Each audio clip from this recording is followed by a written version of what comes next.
right. Good morning, good afternoon, and good evening. I'm Jeff Policio, the founder of Allied Insight, and we are here again with another weekly bite, providing everybody some morsels of information that they can use, take back to your staffing agency, and try to elevate your brand beyond the logo.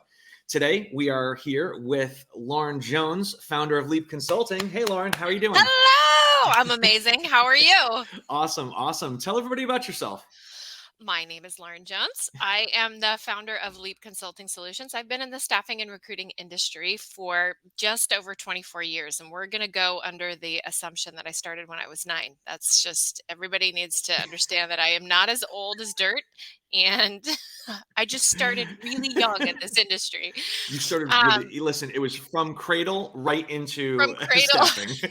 Right. I mean, I was one of those that came out of the womb and was like, I want to be in staffing. Um, There's not many. right? There's not There's not many. many. There's not many. I'm just one of those unique ones. No, I'm just kidding. I love Serendipitous, it. just like everybody else. But and I've probably held almost every role in in the majority of the verticals within our industry. I founded my firm knowing that there were three primary opportunities with digital transformation. First was helping the buyer buy intelligently and expeditiously. We aren't known for making quick decisions in our industry, and the technology moves so fast. You just need to make well-educated decisions and just decide, just go. And Yeah. so we try and make it a little bit easier. The second, and where we spend a ton of time, is the business process change management. Really helping businesses. I feel like I'm a hired antagonist, right? So I'm the Right. person that goes, well, why do you do it that way? Why? Or Why? hired toddler, right? That's So right. why, right? Yeah. And just really help them understand why simple is better, and try and take as much out of the box functionality with whatever technology we choose to implement. And then finally, it's the adoption and training side. We spend millions of dollars on this stuff, and I can't tell you how many times I'm working with a customer right now that's been trying to implement a specific tool since 2018, and so they're making one last Wow. go of it. And so we want to help, and part of the problem there is adoption, right? So how do you fix that problem? So Leap Consulting was born out of what I saw as an opportunity to help firms be better with the way they consume technology and implement it. Yeah, it's crazy when a lot of times like solutions come over the fence and it's that the promise of the potential Yeah. that gets people to sort of react, right? That's the thing that gets people to trigger and go. But then you realize like just exactly how much effort it takes in order to get it going, I know. which is probably where you're seeing a lot of that lag. Well, listen, it's great to have someone who has the wealth of information that you have. And what a great segue to get us into our topic, which is digital transformation. It seems like it's the hot button. Like, what was it The like buzzword. 3 to 5 years ago? It was like automation, automation, automation, and digitization, and now it's like digital transformation. Yeah. So in that whole grand scheme of things, right? Like when I hear it, every time I hear it, I feel like it keeps getting wider. Like it gets more legs, it has more tentacles, and it touches and hits more areas of the business. But so like, let's just see if we could break down like what is it? Like what is digital transformation? So that way, we know what we're supposed to be focusing on. Like, if you literally Google digital transformation, I think it's so telling. Digital transformation is the adoption of digital technology by a company, right? So if you look at like the definition, and adoption is actually in that definition, which I think is so spot on, Yeah, because that's where that's our Achilles heel. But common goals for digital transformation, and its implementation, are improve efficiency, value, to continue to innovate, to improve experience. Digital transformation is really digitizing your business and transforming it so that there's an end-to-end experience. And I always say there is no transformation without integration, and this is where we again have a bit of an issues, because we buy when we need it. We don't necessarily think about how it all works together. And so this I sure. look at digital transformation as a total package, and how do we bring this entire ecosystem together so you have one source of truth. So now let me just ask you, right? Because I come into contact with this quite a bit in my conversations. And that's that, like, listen, staffing is very traditional in its sense, right? Like the way that staffing has been orchestrated, it is a sales machine that just drives and pumps out great margin, right? Like it works very well as a business. So like, is this necessary? Like, is it really that important that that staffing firms do this? Like, what if someone said, you know what? I'm just not going to do it. Like, I'm going to do business the way I have been for the last 20 years. I'm not going to do any sort of digital transformation. I'm not going to adopt this process. Well, I mean, look, I think, and this is where I think it gets twisted, right? Innovation is, and the word innovation is subjective, Sure. and every agency, depending upon how they service and what vertical they service, innovation is going to mean something different. And so, if you are in this really high touch, really in person type of environment, slapping technology on it could be really inorganic and create a visceral reaction from your end users. So knowing your audience is the key to innovation, and maybe trickling out in smaller bite-sized pieces. I always say you don't have to eat the whole elephant, Right. right? So I think for business owners, take the pressure off yourself. Innovation can mean a number of different things, and technology isn't always equivalent to innovation. Innovating with a new process could be innovating, and transforming a business with a more succinct process that can be innovating. Sure. So I think there's a lot of pressure on firms to be better, faster, stronger. Now there's a ton of pressure because, and particularly I've seen this acceleration because of COVID. Um, you know, Consumerism entering into the job market. Yeah. Rob and I have talked about this on the podcast, and it's not going away. We got super spoiled. We can get our food, we can get our groceries, I can order a watch, I can, and have it Right. delivered to my home. You're right. And so people are going to expect that I can get on my phone and I can easily find a job, particularly in your commercial space. And the other thing that happened with COVID was, I think, a significant loss of trust in larger employers. And so Mm, I think that there has to be a deliberate and consistent effort on the part of large employers to gain back trust. So how do you do that? Well, creating accessibility is one way to do that. And if you sure. choose not to, um, it, I it could be because you've listened to your audience, right? And so you're not going to take that path because it's appropriate for your business. But I'll say, Or. if you're in, or if you're in the commercial Or. space, you really need to start listening to your respective pool of, or listen to the talent that you're trying to attract. Yeah. Period. Yeah.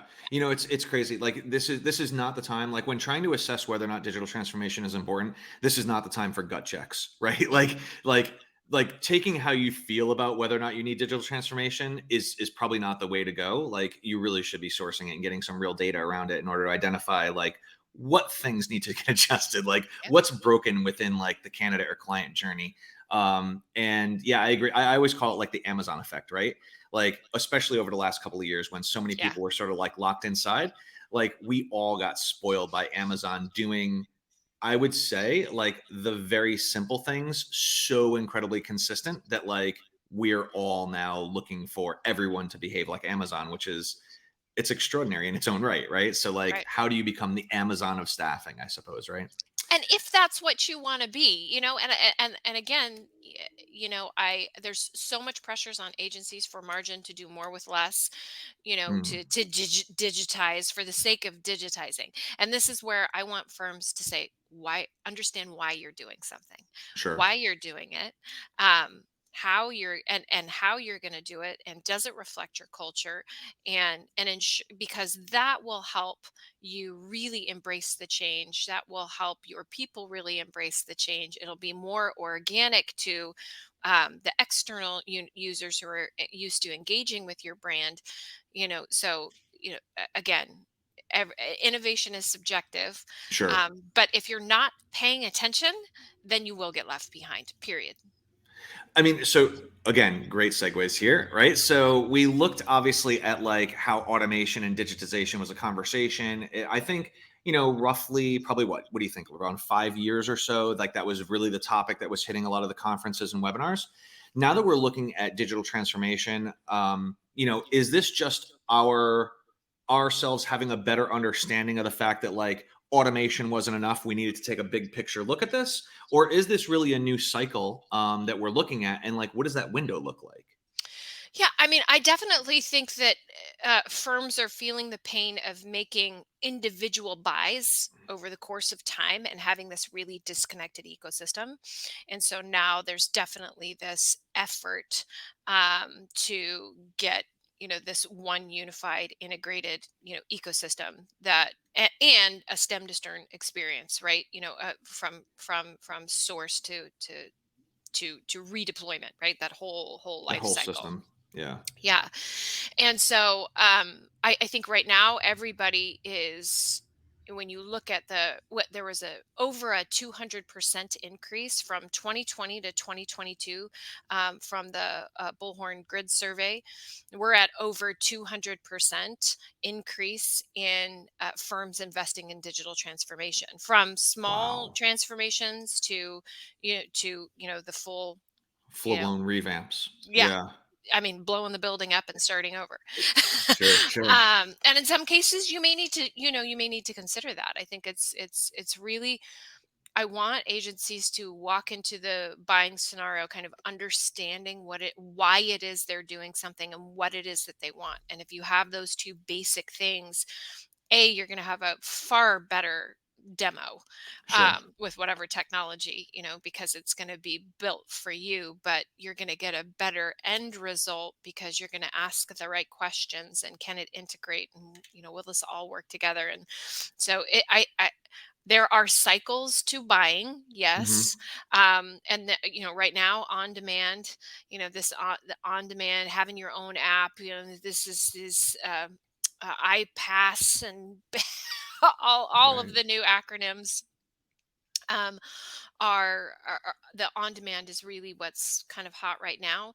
And still automation, people are still picking up automation and learning how to do it the right way. Data cleanliness is a huge wave right now. Sure.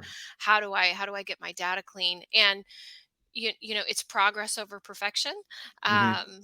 And don't get stuck in the analysis paralysis, and that's where I see a lot of stagnation. And so yes, there are cycles, and there are ebbs and flows, and there are the latest and greatest products like direct sourcing, um, and the candidate leads of the world, where you can create a buying experience for the customer and create a visibility for your candidates. And so yes, there are trends, but I think everybody right now is vying for this one total integrated world. Sure, and I think that the marketplace has grown by leaps and bounds too, right? Like if we were having this conversation 5, 10 years ago, like this would have been probably a 2 minute segment, right? Because there weren't a Yeah. lot of options out there. But I think now that as ATSs are playing a little bit better in the sandbox and offering more marketplace options, as more vendors are coming into the marketplace and making sure that they're equipping their solution with full blown integration or the ability to connect and play nicely, I think it really does afford a lot of staffing agencies the capabilities to maneuver independent of their size and scope. Yeah, I mean, essentially we're entering in a time and space with some of the tools where there's an app for that, right? And you Right. can you can download that app and get it live fairly quickly and fairly frictionlessly. I think that's what people are going to expect with software as a service. Sure. But I think it's really really important to help buyers understand that it doesn't quite work. You don't get to just download it and it works. Right. Right. And always amend whatever your process is, right? Like once you Yes. introduce that new thing, you still have to go back and now amend whatever your, reporting was on your journeys. Make sure that you know like where it's touching and what it's doing. Correct. So we've talked about a lot of different things so far already. Like, what are the priorities? What are the things that like staffing firms should be looking at as their like top three, right? Their quick hits that they should either assess or start sort of investigating. Experience, experience, experience. Oh, all three. So look, I mean, we're in a talent war right now, Yeah. right? So what is going to set you apart? experience, Yeah. and so whether for your firm it's adding a mobile application, or for your firm it's creating the opportunity to clock in, in an easy frictionless way. I mean, again, whatever you need is going to be different than the next guy. Um, but yeah, the priorities need to be centered around your customer experience and your candidate experience, and whatever that means for your candidates and customers, is where you need to pay attention. And I put all things on experience, because he who has the candidate wins, right? Especially in a passive market, right? Like Right. we're really led by passive candidates right now. A 100%. And Yeah. so once again, it's creating that stickiness. And I think I still give Matt Fisher, God bless it, still give that guy credit for this quote at Gigi last year. He said, digital marketing as a core competency will be the difference maker for businesses. Sure.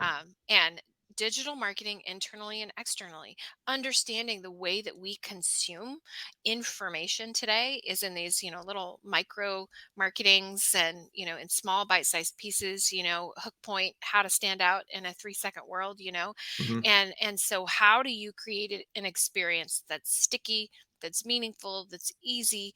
And so I want firms to put their focus on experience, kind of all things experience, and for all three end users, for your recruiter and sale, for your, the collective Yeah. delivery group, whether it's recruiting and or sales, for your external clients and your candidates. And that's no small order. And Sure. so when we're Sure. talking, when I say your priority should be experience, you got to think about all of it. Even outside of like technology, I know a lot of our conversations, or a lot of the conversations I typically have with our clients and prospects, we're talking a lot about sort of the productization of what it is that they're offering, and also creating like brand centric competitive advantages, and that's all pre tech, right? Mhm. So like, but again, taking the framework of what it is that you're doing as a process and just like really defining what that scope is, and then being able to use something like a technology piece on a layer within this digital transformation to be able to deliver it at the time that it's appropriate, is a win-win, right? It kind of really gets you all the way to the end. Yeah, 100%. And so, yes, there are other things, ensuring that transparency is really important. And I think benefits, and community, what should you be prioritizing? Mental health, community, all of those types of Hmm. things. People want to feel connected to something. We've been so disconnected for the last 2.5 years, Hmm. and people want to feel connection. So again, experience in every capacity, experience in helping them understand that and feel cared for, Yeah. that is resonating with people. And so service and experience, if you prioritize those things, you will win. Nice. So how can staffing agencies and staffing firms, how can they maximize the impact of their efforts? Like in kind of going about this, like you said, right? It's eating an elephant one bite at a time is how Hmm. you're kind of like trying to get through it. And then, having someone like yourself at the helm in order to be able to help prioritize some of those things would be obviously very, very helpful. But like once you have the plan, how does an organization, how does a staffing firm get the most out of like this exercise and this process? Use the tools. Oh, you mean commit to the direction? Commit to the direction and use them. I mean, look, if you don't have metrics for a technology purchase, if you don't have a good, consistent way to measure the success of your investment, you will not get it adopted. Period. End. Mm, If people don't know how you're going to track it, how you're going to ensure that you get that ROI, it's not going to get used. Like to do things the way that they've done them. yeah, Change inherently, creates resistance, just naturally. sure. And so, creating a culture of change, getting people excited about you know th- change, but just use the darn things. Yeah. That's really what I want to see is ask the vendor, how will I hold you accountable? How will you report back to me that I'm getting the most value out of this tool? And if your potential vendor partner cannot answer that, take pause. Yellow flag, penalty Mhm. flag, warning, whatever, Warning. yellow light, warning, warning. You're you right, know, right, right, right. and Slow down. it's yeah, slow down.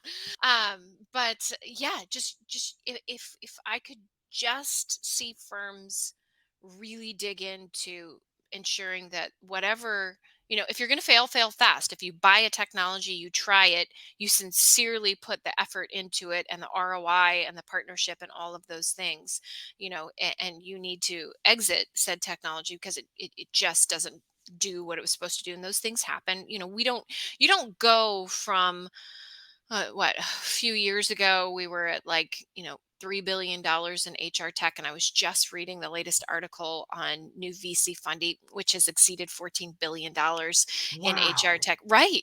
And so think about that. I mean, I keep that number keeps going up. I've said 5 billion, then 7 billion, and now we're at 14 billion in investment dollars going towards HR tech. Think about your poor agency owner who's just a business owner, Yeah. and now all of these additional requirements. And when you're a $20 million firm, from 20 million to 100 million, your firm is like perpetually in between pant sizes. you know that's the way that I look at That's it, right? amazing. That's and amazing. and s- and so you really have to give pause and give thought to each one of those investments. And there's a ton of noise coming at you. It's really easy to get sold.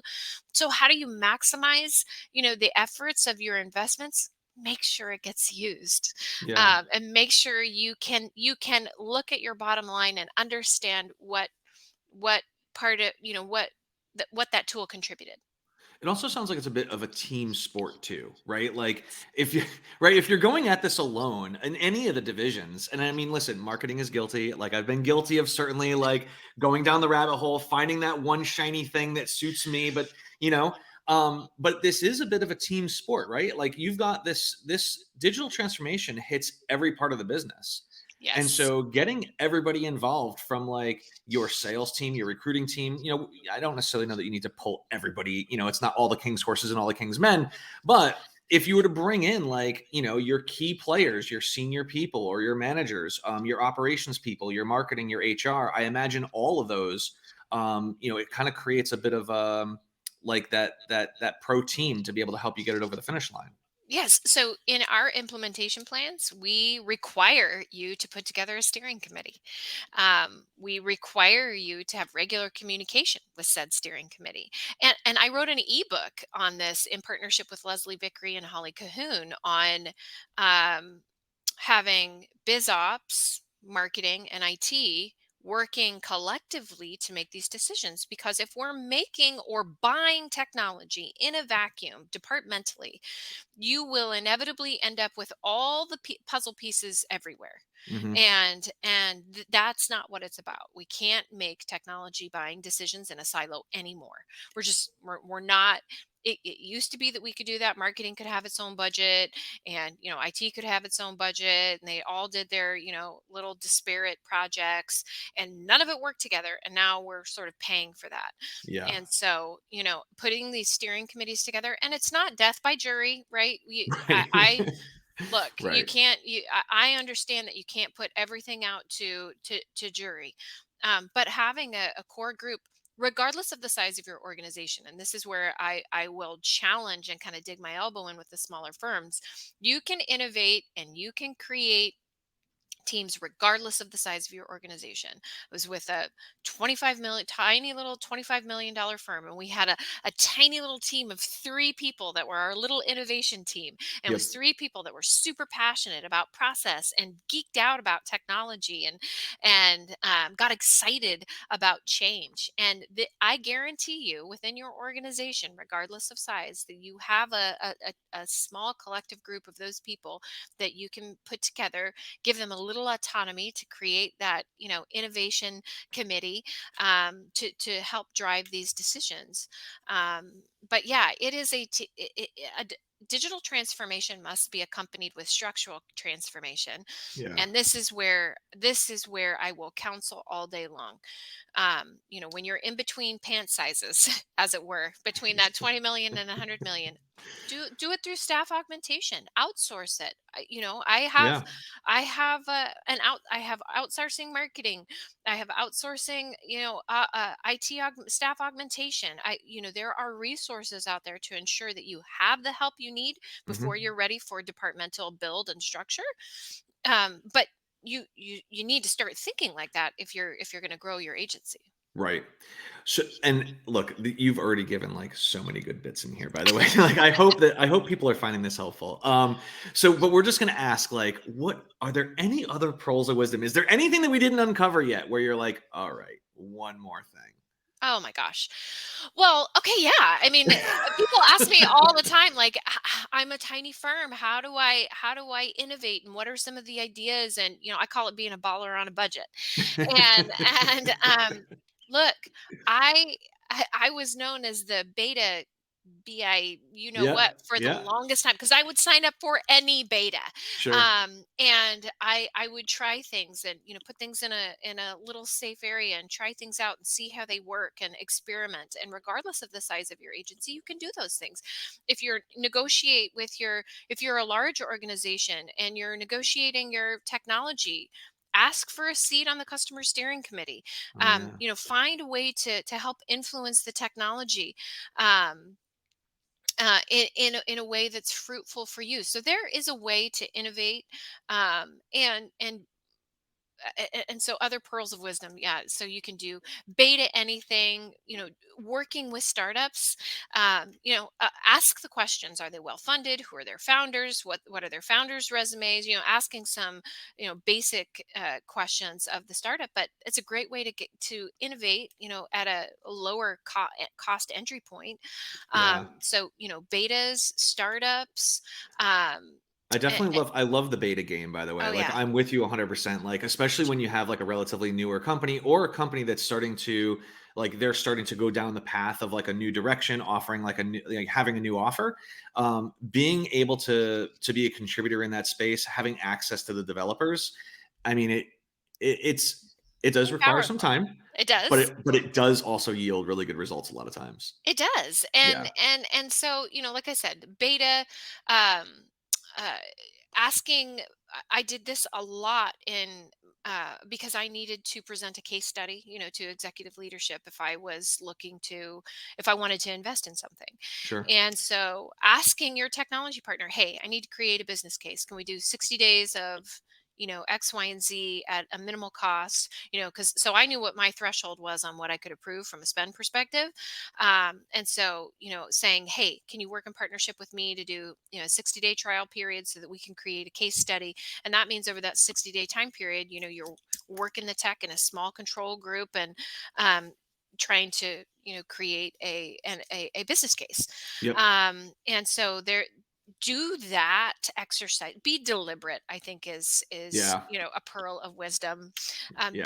Be deliberate, and ask for things. If you don't ask, you'll never know. That's right. um, and so, I mean, Very I've true. probably asked for every wackadoo thing in the world. I Monster, years and years ago, I didn't we created Monster's gonna kill me.